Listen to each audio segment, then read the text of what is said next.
श्री गणेशाय नमः। बोलिए श्री सत्यनारायण भगवान की जय।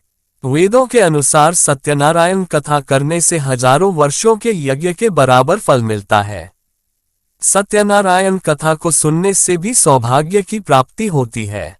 पौराणिक कथा के अनुसार सत्यनारायण कथा को सुनने वाले को उपवास अवश्य करना चाहिए। ऐसा माना जाता है कि श्री हरि विष्णु इससे जीवन की सभी समस्याओं को दूर करने में सक्षम हैं। स्कंद पुराण के अनुसार सत्यनारायण भगवान विष्णु का स्वरूप है। कहा जाता है कि ऐसी स्थिति में सत्यनारायण कथा सुनने और करने से भगवान विष्णु भक्त पर कृपा करते हैं। ऐसा कहा जाता है कि यह हर किसी के जीवन में खुशी और शांति लाते हैं। श्री सत्यनारायण भगवान की पूजा विधि, सामग्री एवं कथा सुनाते हैं। सत्यनारायण पूजा कलियुग में सत्यनारायण कथा को सुनने का बड़ा महात्म्य है। इसे सुनने मात्र से जीवन के सब कष्ट, रोग, व्याधि और दुख दर्द दूर हो जाते हैं। सत्यनारायण पूजा में भगवान सत्यनारायण की पूजा की जाती है एवं उनकी कथा सुनाई जाती है। सत्यनारायण पूजा कुछ घंटे की पूजा होती है और इस पूजा में भगवान नारायण यानी कि विष्णु भगवान के सत्य स्वरूप की पूजा की जाती है। सत्यनारायण पूजा के बारे में स्कंद पुराण में बताया गया है। श्री सत्यनारायण पूजा सामग्री लिस्ट कुछ इस प्रकार है। भगवान सत्यनारायण या शालिग्राम जी की फोटो या मूर्ति। भगवान को विराजमान करने के लिए एक लकड़ी की चौकी। चौकी पर बिछाने के लिए एक सफेद वस्त्र। भगवान की पूजा के लिए थाल, रोली, चावल, मौली, दीपक, बत्ती और घी।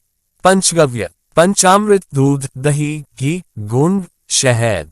केले के पत्ते। भगवान के भोग के लिए केला, तुलसी के पत्ते, मिठाई और पंजीरी का प्रसाद। दूर्वा, पान, कुमकुम। श्री सत्यनारायण पूजा विधि। श्री सत्यनारायण भगवान की पूजा उत्तर या पूर्व की ओर मुंह करके करें। जिस जगह आप सत्यनारायण भगवान की पूजा कर रहे हैं उस स्थान को साफ करें और संभव हो सके तो गाय के गोबर से उस स्थान को लीप देवें। उस स्थान पर अब चौकी को रखें। चौकी के चारों पायों के पास 1-1 केले का पत्ता लगाएं। चौकी पर कपड़ा बिछाकर भगवान सत्यनारायण, शालिग्राम जी या ठाकुर जी की मूर्ति स्थापित करें। एक फोटो भगवान गणेश जी की भी रखें। एक घी का दीपक जलाएं। पवित्र कृण। बाएं हाथ में जल लेकर दाहिने हाथ की अनामिका उंगली से निम्न मंत्र बोलते हुए अपने ऊपर एवं पूजन सामग्री पर जल छिड़कें। ओम अपवित्र पवित्रो व सर्वावस्था गतपि वा यह स्मृत पुंडरीकाक्ष स बह्याभ्यंतरः शुचिः। पुनः पुंडरीकाक्ष, पुनः पुंडरीकाक्ष, पुनः पुंडरीकाक्ष। आसन। निम्न मंत्र से अपने आसन पर उपरोक्त तरह से जल छिड़कें। ओम पृथ्वी त्वया घाता लोका देवी त्वं विष्णुनाधिता त्वं च धारया मां देवी पवित्रम कुरु च आसनम। ग्रंथि बंधन। यदि यजमान सपत्नीक बैठ रहे हो तो निम्न मंत्र के पाठ से ग्रंथि बंधन या गठजोड़ा करें। ओम यदा बध्नन दाक्षायना हिरण्य गुंशतानिकाया सुम्नस्य माना तन मा बंधामी शत शारदायुष्यंजर्दष्टीर्थासम। आचमन। इसके बाद दाहिने हाथ में जल लेकर 3 बार आचमन करें व 3 बार मंत्र कहें। 1. ओम केशवाय नमः स्वाहा। 2. ओम नारायणाय नमः स्वाहा। 3. माधवाय नमः स्वाहा। यह मंत्र बोलकर हाथ धो लें। ओम गोविंदाय नमः हस्तम प्रक्षाल्यामि। दीपक। दीपक प्रज्वलित करें एवं हाथ धोकर दीपक का पुष्प एवं कुकु से पूजन करें। भो दीप देवरूपस्त्वं कर्म साक्षी ह्यविन्कृत यावत् कर्म समाप्तिः स्यात् तावत् त्वं सुस्थिर भाव। पूजन कर प्रणाम करें। स्वस्ति वाचन। निम्न मंगल मंत्र बोलें। ओम स्वस्ति न इंद्रो वृद्धश्रवा स्वस्ति न पूषा विश्ववेदाः स्वस्ति नस्तार्क्ष्यो अरिष्टनेमि स्वस्ति नो बृहस्पतिर्धातु द्यौः शान्तिः अंतरिक्षगुण शान्तिः पृथिवी शान्तिरापः शान्तिरोषधयः शान्तिः वनस्पतयः शान्तिर्विश्वे देवाः शान्तिर्ब्रह्म शान्तिः सर्वगुण शान्तिः शान्तिरेव शान्ति सा मा शान्तिरेधि यतो यतः समिहसे ततो नो अभय कुरु शन्नः कुरु प्राजाभ्यो अभयन्नः पशुभ्यः सुशान्तिर्भवतु। ओम सिद्धि बुद्धि सहिताय श्री मन महागणाधिपत्ये नमः। नोट। पूजन शुरू करने के पूर्व पूजन की समस्त सामग्री व्यवस्थित रूप से पूजा स्थल पर रख लें। पंचामृत में तुलसी की पत्तियां मिलाएं। पंजीरी का प्रसाद बनाएं। श्री सत्यनारायण भगवान की तस्वीर फोटो को एक चौकी पर कोरा लाल वस्त्र बिछाकर उस पर स्थापित करें। चौकी को चारों तरफ से केले के पत्तों खंभित से सजाएं।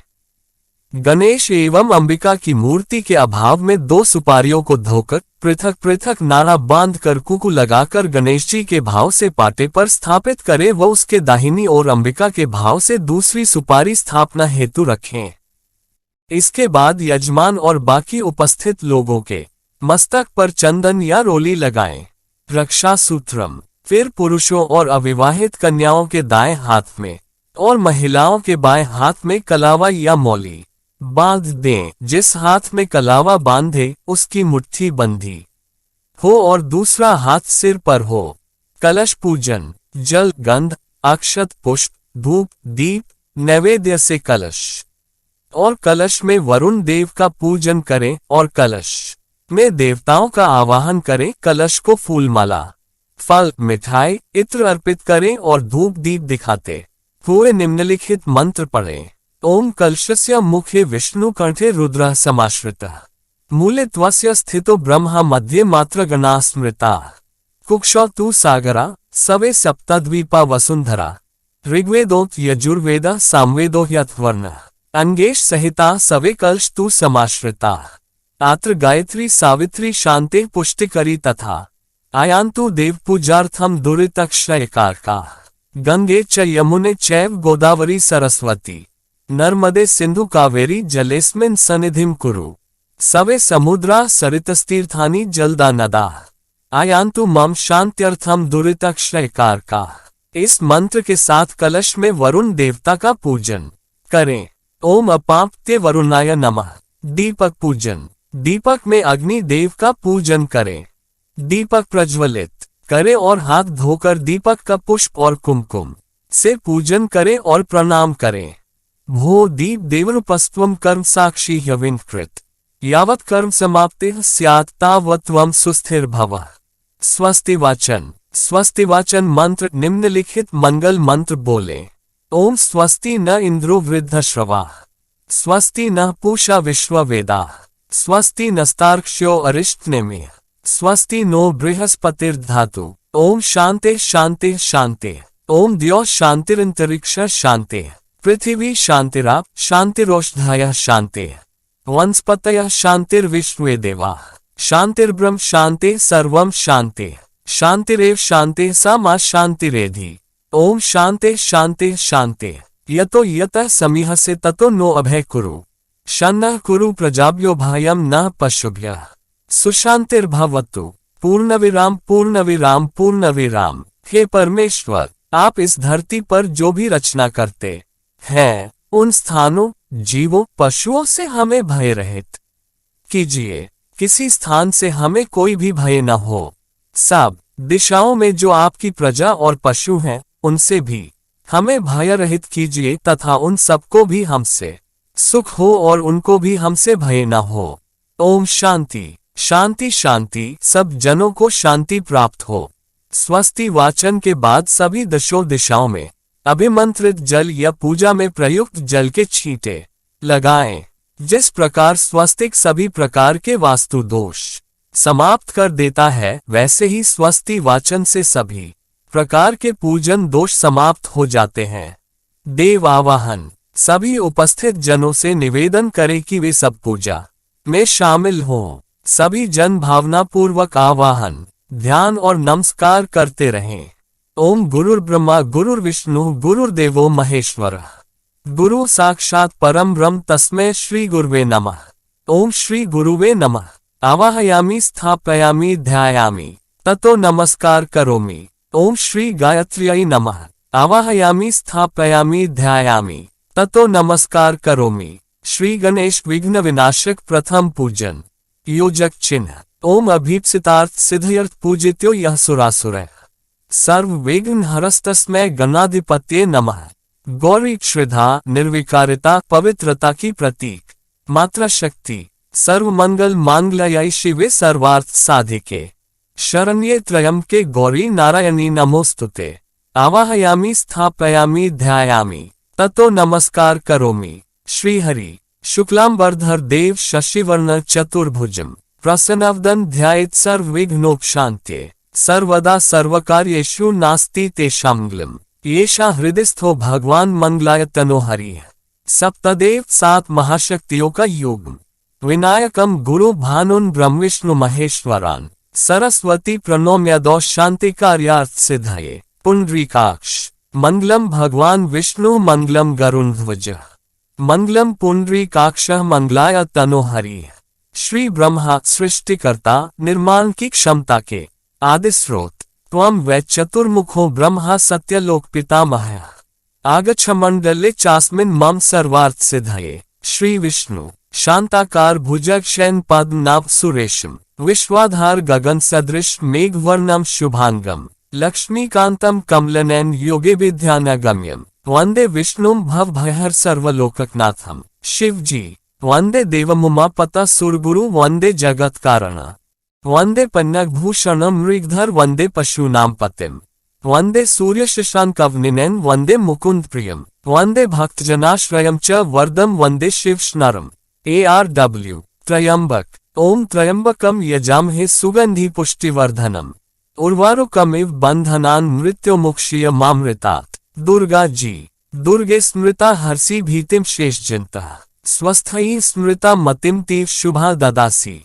दारिद्र्य दुख भय हरिणी का त्वदन्या सर्वोपकार करनाय सदार्द्रचित्ता। माँ सरस्वती शुक्ला ब्रह्मविचार सार परमामाद्या जगद व्यापिनी वीणा पुस्तक धारिणीम यदजाड्यांधकारापहाम हस्ते स्फटिक मालिका विदधति पद्मासने संस्थिताम वंदे ता परमेश्वरी भगवती बुद्धिप्रदा शारदाम। माँ लक्ष्मी आर्द्रा यह करिणी यष्टि सुवर्णा हेम मालिनीम सूर्या हिरण्मी लक्ष्मी जात्वेदो मावः। माँ काली कालिका तू कलातीता कल्याण हृदया शिवाम कल्याणन्नी नित्यम कल्याणी पूजयाम्यहम्। गंगा जी विष्णुपादाब्ज संभूते गंगे त्रिपथगामिनी धर्मद्रवेति विख्याते पापन में हर जाह्नवी। तीर्थ पुष्करादीनि तीर्थानि गंगाद्याः सरितस्तथा आगच्छन्तु पवित्राणि पूजा काले सदा मम। नवग्रह ब्रह्मा मुरारिस्त्रिपुरान्तकारी भानु शशि भूमिसुतो बुधश्च गुरुश्च शुक्रः शनिराहुकेतवः सर्वे ग्रहाः शान्तिकराः भवन्तु। षोडशमात्रिका अंतरिक्ष में विद्यमान 16 कल्याणकारी शक्तियों का योग। गौरी पद्मा शची मेधा सावित्री विजया जया देवसेना स्वधा स्वाहा मातरो लोकमातरः धृते पुष्टिस्तथा तुष्टिरात्मनः कुलदेवता गणेशनाधिका होता वृद्धो पूज्याश्च षोडश। सप्तमात्रिका माता की तरह संरक्षण देने वाली 7 महाशक्तियां कीर्तिर्लक्ष्मी धृतिर्मेधा सिद्धि प्रज्ञा सरस्वती मांगल्येषु प्रपूज्याश्च सप्तता दिव्य मातरः। वास्तुदेव नागपृष्ठ समारु शूलहस्तम महाबलम पातालनायकम देव वास्तुदेव नमाम्यहम्। क्षेत्रपाल क्षेत्रपालत्रमस्यामि सर्वारिष्ट निवारकान् अस्य यागस्य सिद्धयर्थ पूजयाराधितान् मया। अब सभी जन हाथ जोड़कर इन मंत्रों के साथ सभी देवी देवताओं को प्रणाम करें। ओम सिद्धि बुद्धि सहिताय श्रीमन महागणाधिपत्ये नमः। ओम लक्ष्मी नारायणाभ्य नमः। ओम उमा महेश्वराभ्य नमः। ओम वाणी हिरण्यगर्भाभ्य नमः। ओम शची पुरंदराभ्य नमः। ओम मातृपितृचरण कमलेभ्यो नमः। ओम इष्टदेवताभ्यो नमः। ओम कुलदेवताभ्यो नमः। ओम ग्रामदेवताभ्यो नमः। ओम स्थान देवताभ्यो नमः। ओम वास्तुदेवताभ्यो नमः। ओम सर्वेभ्यो देवेभ्यो नमः। ओम सर्वेभ्यो ब्राह्मणोभ्यो नमः। ओम सर्वेभ्यस्तीर्थेभ्यो नमः। ओम एतत्कर्म प्रधान नमः। ओम पुण्यम पुण्याहम दीर्घमायुरस्तु। ओम श्री चित्रगुप्ताय नमः। संकल्प अपने दाहिने हाथ में जल पुष्प अक्षत और द्रव्य कुछ पैसे लेकर श्री सत्यनारायण भगवान के पूजन का संकल्प करें। संकल्प करने से पहले हाथों में जल फूल और चावल लें।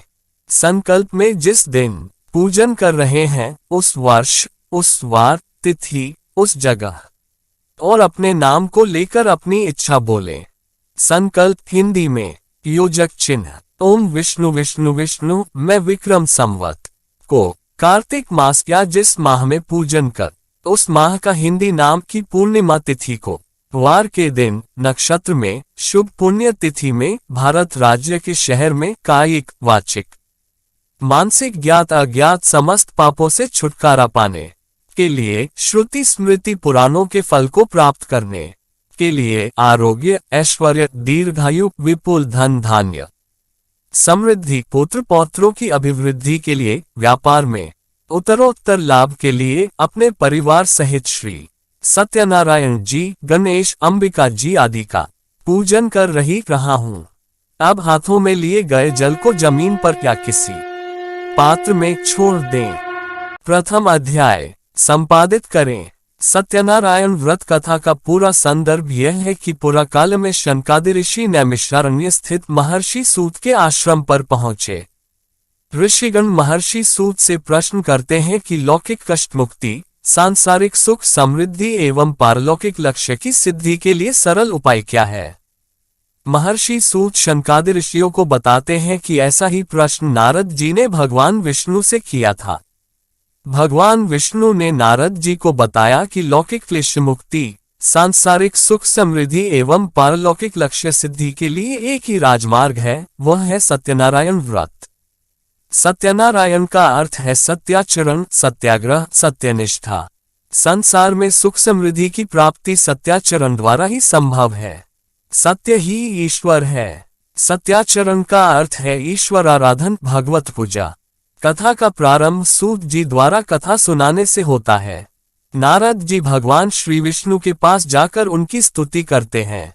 स्तुति सुनने के अनंतर भगवान श्री विष्णु जी ने नारद जी से कहा, महाभाग, आप किस प्रयोजन से यहाँ आए हैं, आपके मन में क्या है, कहिए, वह सब कुछ मैं आपको बताऊंगा। नारद जी बोले, भगवान, मृत्युलोक में अपने पाप कर्मों के द्वारा विभिन्न योनियों में उत्पन्न सभी लोग बहुत प्रकार के क्लेशों से दुखी हो रहे हैं। हे नाथ, किस लघु उपाय से उनके कष्टों का निवारण हो सकेगा? यदि आपकी मेरे ऊपर कृपा हो तो वह सब मैं सुनना चाहता हूँ, उसे बताएं। श्री भगवान ने कहा, हे वत्स, संसार के ऊपर अनुग्रह करने की इच्छा से आपने बहुत अच्छी बात पूछी है।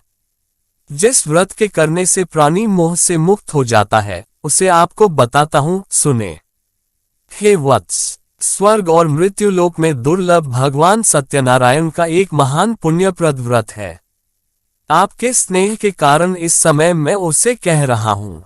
अच्छी प्रकार विधि विधान से भगवान सत्यनारायण व्रत करके मनुष्य शीघ्र ही सुख प्राप्त कर परलोक में मोक्ष प्राप्त कर सकता है।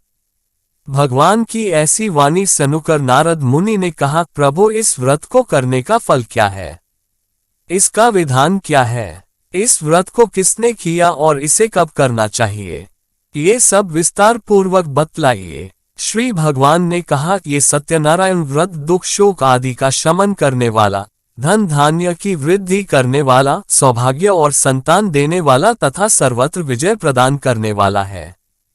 जिस किसी भी दिन भक्ति और श्रद्धा से समन्वित होकर मनुष्य ब्राह्मणों और बंधु बांधवों के साथ धर्म में तत्पर होकर सायंकाल भगवान सत्यनारायण की पूजा करे, नैवेद्य के रूप में उत्तम कोटि के भोजनीय पदार्थ को सवाया मात्रा में भक्तिपूर्वक अर्पित करना चाहिए। केले के फल, घी, दूध, गेहूं का चूर्ण अथवा गेहूं के चूर्ण के अभाव में साठी चावल का चूर्ण, शक्कर या गुड़, ये सब भक्ष्य सामग्री सवाया मात्रा में एकत्र कर निवेदित करनी चाहिए। बंधु बांधवों के साथ श्री सत्यनारायण भगवान की कथा सुनकर दक्षिणा देनी चाहिए। तदनंतर बंधु बांधवों के साथ भोजन कराना चाहिए। भक्तिपूर्वक प्रसाद ग्रहण करके नृत्य गीत आदि का आयोजन करना चाहिए। तदनंतर भगवान सत्यनारायण का स्मरण करते हुए अपने घर जाना चाहिए। ऐसा करने से मनुष्यों की अभिलाषा अवश्य पूर्ण होती है। विशेष रूप से कलियुग में पृथ्वी लोक में ये सबसे छोटा सा उपाय है। दूसरा अध्याय संपादित करें। श्री सूत जी बोले के द्विजों, अब मैं पुनः पूर्वकाल में जिसने इस सत्यनारायण व्रत को किया था उसे भली भांति विस्तार पूर्वक कहूंगा। रमणीय काशी नामक नगर में कोई अत्यंत निर्धन ब्राह्मण रहता था। भूख और प्यास से व्याकुल होकर वह प्रतिदिन पृथ्वी पर भटकता रहता था। भगवान ने उस दुखी को देखकर वृद्ध का रूप धारण करके उस द्विज से आदरपूर्वक पूछा कि प्रतिदिन अत्यंत दुखी होकर तुम किस लिए पृथ्वी पर भ्रमण करते रहते हो? हे द्विज श्रेष्ठ, ये सब बतलाओ, मैं सुनना चाहता हूँ। बोला, प्रभो, मैं अत्यंत दरिद्र हूँ और भिक्षा के लिए ही पृथ्वी पर घूमा करता हूँ। यदि मेरी इस दरिद्रता को दूर करने का आप कोई उपाय जानते हो तो कृपापूर्वक बतलाइए। वृद्ध बोला, हे देव, सत्यनारायण भगवान विष्णु अभीष्ट फल को देने वाले हैं। हे विप्र, तुम उनका उत्तम व्रत करो जिसे करने से मनुष्य सभी दुखों से मुक्त हो जाता है। व्रत के विधान को भी यत्नपूर्वक कहकर वृद्ध रूपधारी भगवान विष्णु वहीं पर अंतर्धान हो गए। वृद्ध ने जैसा कहा है उस व्रत को अच्छी प्रकार से वैसे ही करूंगा, ये सोचते हुए उसको रात में नींद नहीं आई। अगले दिन प्रातःकाल उठकर सत्यनारायण का व्रत करूंगा ऐसा संकल्प करके वह भिक्षा के लिए चल पड़ा। उस दिन भिक्षा में बहुत सा धन प्राप्त हुआ।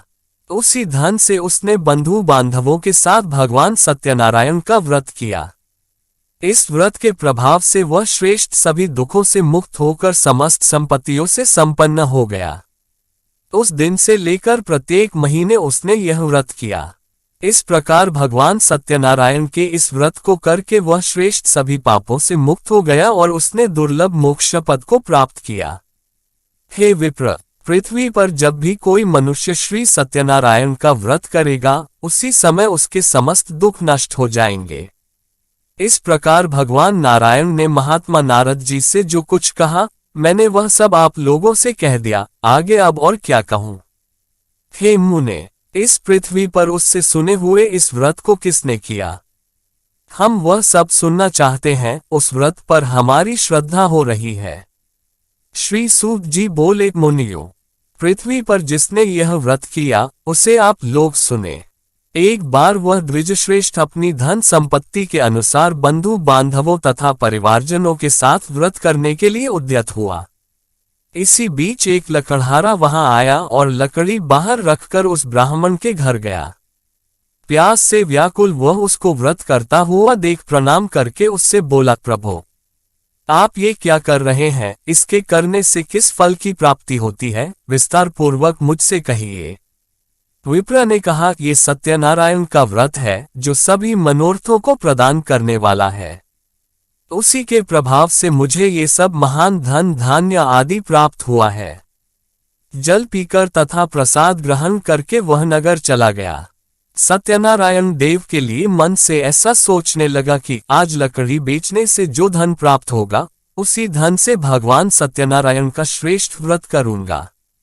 इस प्रकार मन से चिंतन करता हुआ लकड़ी को मस्तक पर रखकर उस सुंदर नगर में गया जहां धन संपन्न लोग रहते थे। उस दिन उसने लकड़ी का दुगुना मूल्य प्राप्त किया। इसके बाद प्रसन्न हृदय होकर वह पके हुए केले का फल, शर्करा, घी, दूध और गेहूं का चूर्ण सवाया मात्रा में लेकर अपने घर आया। तत्पश्चात उसने अपने बांधवों को बुलाकर विधि विधान से भगवान श्री सत्यनारायण का व्रत किया। उस व्रत के प्रभाव से वह धन पुत्र से संपन्न हो गया और इस लोक में अनेक सुखों का उपभोग कर अंत में सत्यपुर अर्थात बैकुंठलोक चला गया। तीसरा अध्याय संपादित करें। श्री सूत जी बोले, श्रेष्ठ मुनियों, अब मैं पुनः आगे की कथा कहूंगा, आप लोग सुने। प्राचीन काल में उल्कामुख नाम का एक राजा था। वह जितेंद्रिय, सत्यवादी तथा अत्यंत बुद्धिमान था।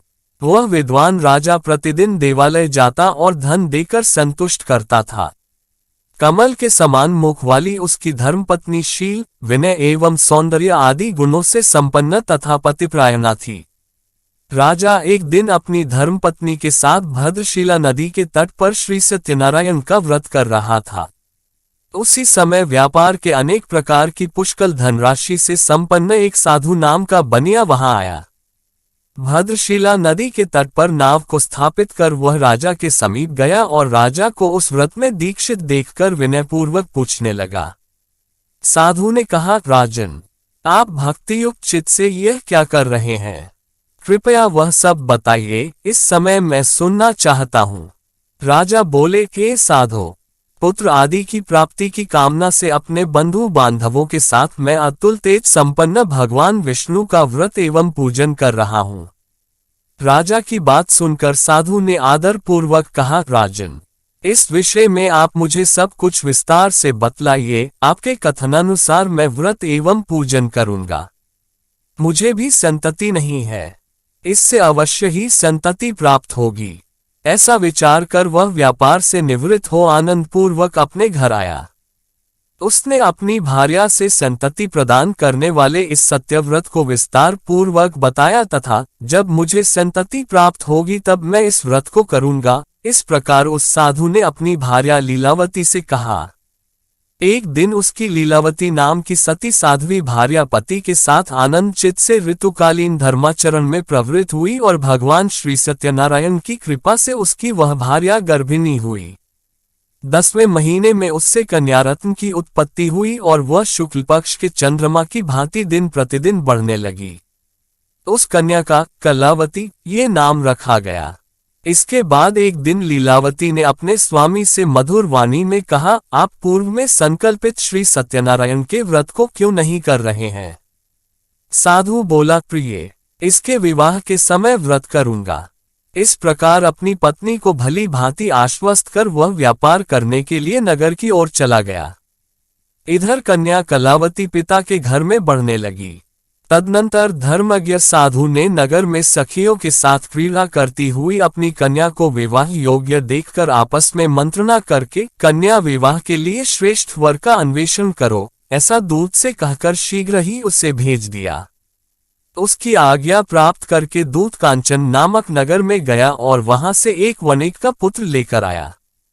उस साधु ने उस वणिक के पुत्र को सुंदर और गुणों से संपन्न देखकर अपनी जाति के लोगों तथा बंधु बांधवों के साथ संतुष्ट चित हो विधि विधान से वणिक पुत्र के हाथ में कन्या का दान कर दिया।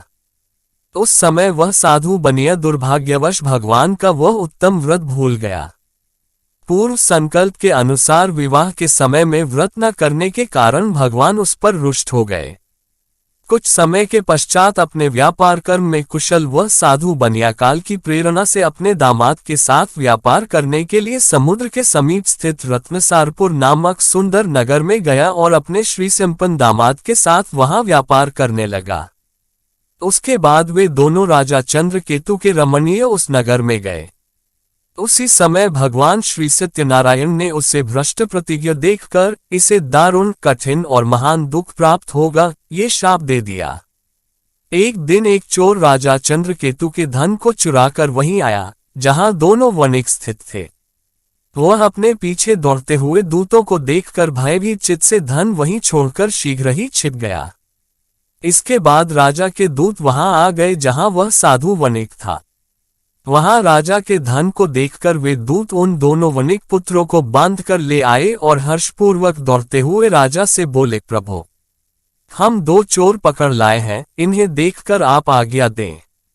राजा की आज्ञा से दोनों शीघ्र ही दृढ़तापूर्वक बांधकर बिना विचार किए महान कारागार में डाल दिए गए।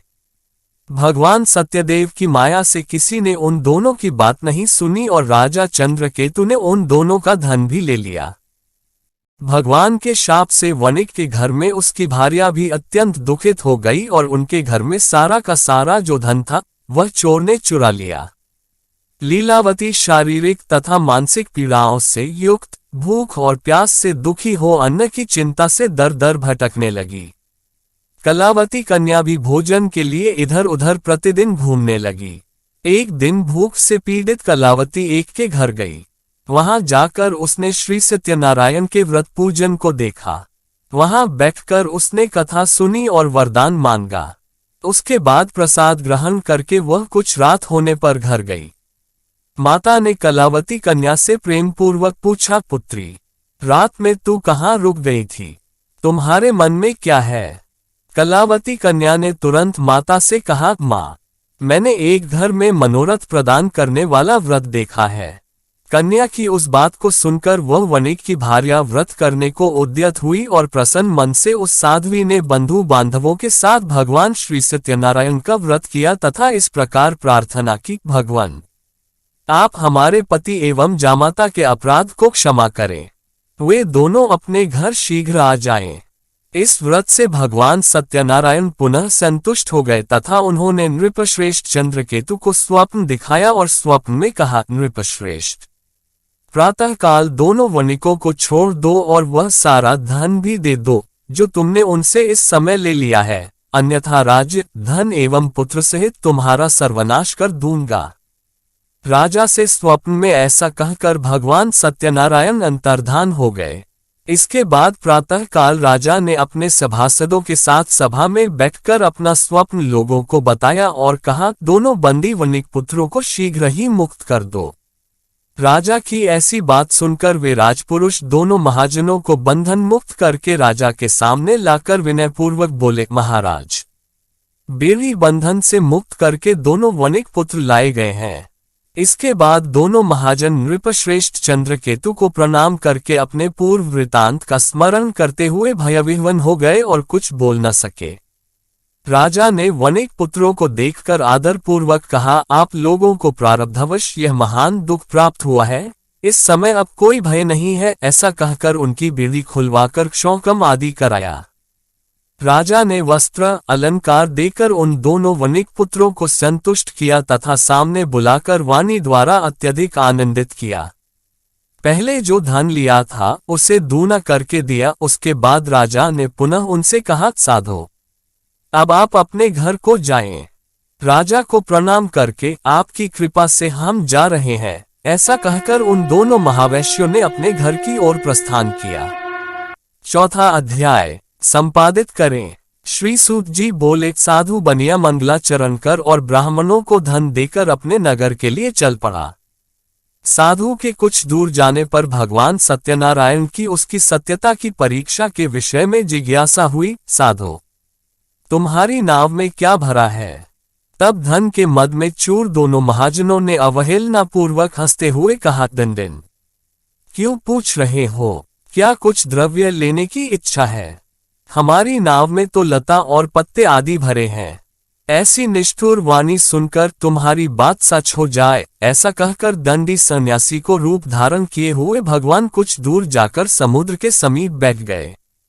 दंडी के चले जाने पर नित्यक्रिया करने के पश्चात उतराई हुई अर्थात जल में ऊपर की ओर उठी हुई नौक को देखकर साधु अत्यंत आश्चर्य में पड़ गया और नाव में लता और पत्ते आदि देखकर मूर्छित हो पृथ्वी पर गिर पड़ा। सचेत होने पर वणिक पुत्र चिंतित हो गया। तब उसके दामाद ने इस प्रकार कहा, आप शोक क्यों करते हैं? दंडी ने शाप दे दिया है, इस स्थिति में वे ही चाहें तो सब कुछ कर सकते हैं, इसमें संशय नहीं। अतः उन्हीं की शरण में हम चले, वहीं मन की इच्छा पूर्ण होगी।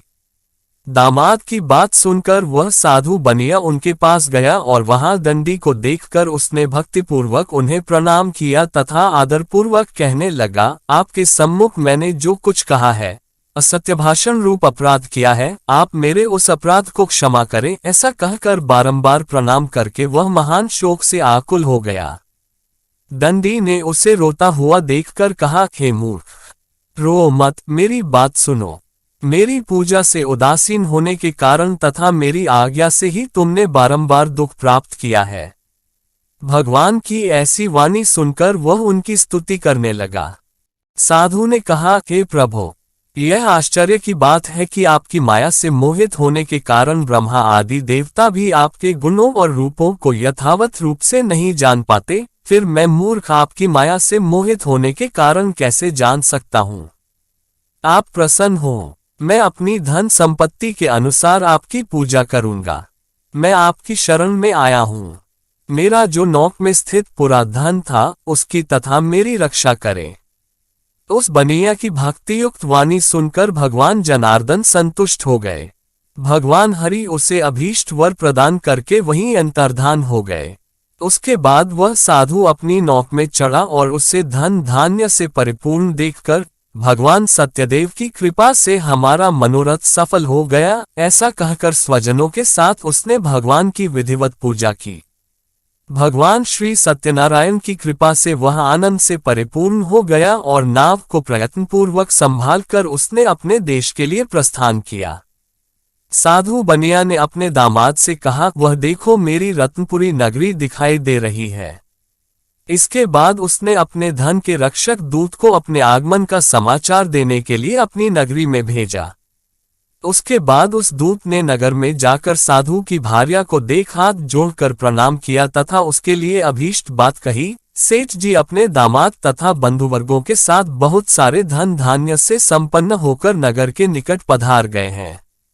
दूत के मुख से यह बात सुनकर वह महान आनंद से विह्वल हो गई और उस साध्वी ने श्री सत्यनारायण की पूजा करके अपनी पुत्री से कहा, मैं साधु के दर्शन के लिए जा रही हूँ, तुम शीघ्र आओ। माता का ऐसा वचन सुनकर व्रत को समाप्त करके प्रसाद का परित्याग कर वह कलावती भी अपने पति का दर्शन करने के लिए चल पड़ी। इससे भगवान सत्यनारायण रुष्ट हो गए और उन्होंने उसके पति को तथा नौक को धन के साथ हरण करके जल में डुबो दिया। इसके बाद कलावती कन्या अपने पति को न देख महान शोक से रुदन करती हुई पृथ्वी पर गिर पड़ी। नाव का आदर्शन तथा कन्या को अत्यंत दुखी देख भयभीत मन से साधु बनिया से सोचा, यह क्या आश्चर्य हो गया। नाव का संचालन करने वाले भी सभी चिंतित हो गए। तदनंतर वह लीलावती भी कन्या को देखकर विह्वल हो गई और अत्यंत दुख से विलाप करती हुई अपने पति से इस प्रकार बोली, अभी अभी नौक के साथ वह कैसे अलक्षित हो गया, न जाने किस देवता की उपेक्षा से वह नौक हरण कर ली गई, अथवा श्री सत्यनारायण का महात्म्य कौन जान सकता है। ऐसा कहकर वह स्वजनों के साथ विलाप करने लगी और कलावती कन्या को गोद में लेकर रोने लगी। कलावती कन्या भी अपने पति के नष्ट हो जाने पर दुखी हो गई और पति की पादुका लेकर उनका अनुगमन करने के लिए उसने मन में निश्चय किया। कन्या के इस प्रकार के आचरण को देख भार्या सहित वह धर्मज्ञ साधु बनिया अत्यंत शोक संतप्त हो गया और सोचने लगा, या तो भगवान सत्यनारायण ने यह अपहरण किया है अथवा हम सभी भगवान सत्यदेव की माया से मोहित हो गए हैं। अपनी धन शक्ति के अनुसार मैं भगवान श्री सत्यनारायण की पूजा करूंगा। सभी को बुलाकर इस प्रकार कहकर उसने अपने मन की इच्छा प्रकट की और बारंबार भगवान सत्यदेव को दंडवत प्रणाम किया। इससे दीनों के परिपालक भगवान सत्यदेव प्रसन्न हो गए। भक्तवत्सल भगवान ने कृपापूर्वक कहा, तुम्हारी कन्या प्रसाद छोड़कर अपने पति को देखने चली आई है, निश्चय ही इसी कारण उसका पति अदृश्य हो गया है। यदि घर जाकर प्रसाद ग्रहण करके वह पुनः आए तो हे साधु बनिया तुम्हारी पुत्री पति को प्राप्त करेगी, इसमें संशय नहीं। कन्या कलावती भी आकाशमंडल से ऐसी वाणी सुनकर शीघ्र ही घर गई और उसने प्रसाद ग्रहण किया। पुनः आकर स्वजनों तथा अपने पति को देखा। तब कलावती कन्या ने अपने पिता से कहा, अब तो घर चले, विलंब क्यों कर रहे हैं। कन्या की वह बात सुनकर वनिक पुत्र संतुष्ट हो गया और विधि विधान से भगवान सत्यनारायण का पूजन करके धन तथा बंधु बांधवों के साथ अपने घर गया। तदनंतर पूर्णिमा तथा संक्रांति पर्वों पर भगवान सत्यनारायण का पूजन करते हुए इस लोक में सुख भोग कर अंत में वह सत्यपुर बैकुंठ लोक में चला गया। 5वां अध्याय संपादित करें। श्री सूत जी बोले, श्रेष्ठ मुनियों, अब इसके बाद मैं दूसरी कथा कहूंगा, आप लोग सुने। अपनी प्रजा का पालन करने में तत्पर तुंगध्वज नामक एक राजा था। उसने सत्यदेव के प्रसाद का परित्याग करके दुख प्राप्त किया। एक बार वह वन में जाकर और वहां बहुत से पशुओं को मारकर वटवृक्ष के नीचे आया। वहां उसने देखा कि गोपगण बंधु बांधवों के साथ संतुष्ट होकर भक्तिपूर्वक भगवान सत्यदेव की पूजा कर रहे हैं। राजा ये देखकर भी अहंकारवश न तो वहां गया और न ही उसने भगवान सत्यनारायण को प्रणाम ही किया। पूजन के बाद सभी गोपगण भगवान का प्रसाद राजा के समीप रखकर वहां से लौट आए और इच्छानुसार उन सभी ने भगवान का प्रसाद ग्रहण किया। इधर राजा को प्रसाद का परित्याग करने से बहुत दुख हुआ। उसका संपूर्ण धन धान्य एवं सभी सुपुत्र नष्ट हो गए। राजा ने मन में यह निश्चय किया कि अवश्य ही भगवान सत्यनारायण ने हमारा नाश कर दिया है, इसलिए मुझे वहां जाना चाहिए जहां श्री सत्यनारायण का पूजन हो रहा था। ऐसा मन में निश्चय करके वह राजा गोपगणों के समीप गया और उसने गोपगणों के साथ भक्ति श्रद्धा से युक्त होकर विधिपूर्वक भगवान सत्यदेव की पूजा की। भगवान सत्यदेव की कृपा से वह पुनः धन और पुत्रों से संपन्न हो गया तथा इस लोक में सभी सुखों का उपभोग कर अंत में सत्यपुर वैकुंठ लोक को प्राप्त हुआ।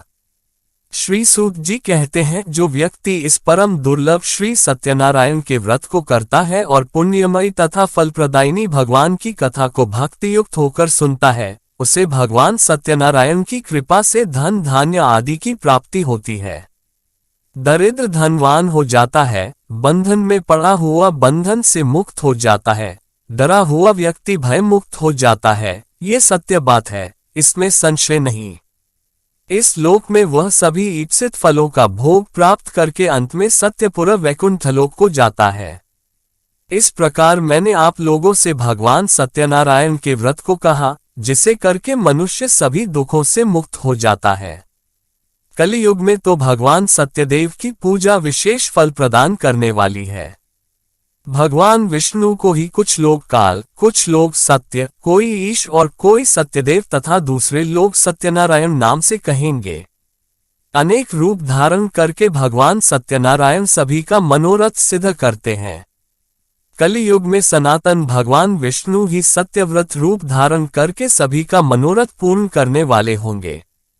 हे श्रेष्ठ मुनियों, जो व्यक्ति नित्य भगवान सत्यनारायण की इस व्रत कथा को पढ़ता है, सुनता है, भगवान सत्यनारायण की कृपा से उसके सभी पाप नष्ट हो जाते हैं। हे मुनीश्वरों, पूर्व काल में जिन लोगों ने भगवान सत्यनारायण का व्रत किया था, उसके अगले जन्म का वृतांत कहता हूँ, आप लोग सुने। महान प्रज्ञा संपन्न सत्यनारायण व्रत करने के प्रभाव से दूसरे जन्म में सुदामा हुए और उस जन्म में भगवान श्री कृष्ण का ध्यान करके उन्होंने मोक्ष प्राप्त किया। लकड़हारा भिल्ला गुहों का राजा हुआ और अगले जन्म में उसने भगवान श्री राम की सेवा करके मोक्ष प्राप्त किया। महाराज उल्कामुख दूसरे जन्म में राजा दशरथ हुए, जिन्होंने श्रीनाथ जी की पूजा करके अंत में वैकुंठ प्राप्त किया। इसी प्रकार धार्मिक और सत्यव्रती साधु पिछले जन्म के सत्यव्रत के प्रभाव से दूसरे जन्म में मोरध्वज नामक राजा हुआ। उसने आरे से चीरकर अपने पुत्र की आधी देह भगवान विष्णु को अर्पित करके मोक्ष प्राप्त किया। महाराजा तुंगध्वज जन्मांतर में स्वयंभू मनु हुए और भगवत संबंधी संपूर्ण कार्यों का अनुष्ठान करके वैकुंठलोक को प्राप्त हुए। जो गोपगण थे, वे सब जन्मांतर में व्रजमंडल में निवास करने वाले गोप हुए और सभी राक्षसों का संहार करके उन्होंने भी भगवान का शाश्वत धाम गोलोक प्राप्त किया। इस प्रकार श्री स्कंद पुराण के अंतर्गत ऋवाखंड में श्री सत्यनारायण व्रत कथा का ये 5वां अध्याय पूर्ण हुआ। अब हम हवन करेंगे। अब हम श्री सत्यनारायण भगवान की आरती करेंगे। अब हम श्री सत्यनारायण भगवान एवं सभी देवी देवताओं से पूजा पाठ में जो भी त्रुटि हुई है, उसके लिए हम उनसे क्षमा याचना करेंगे। अब हम प्रणाम करते हुए भगवान का और अपना आसन हिली देंगे। अब हम श्री सत्यनारायण भगवान का प्रसाद ग्रहण करेंगे और सभी भक्तों एवं सभी प्रिय जन को भी भगवान सत्यनारायण प्रसाद ग्रहण करवाएंगे।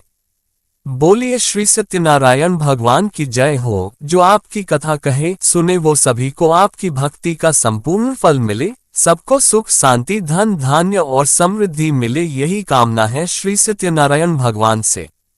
हमारे इस वीडियो को like comment subscribe share follow जरूर करें। बोलिए श्री सत्यनारायण भगवान की जय हो।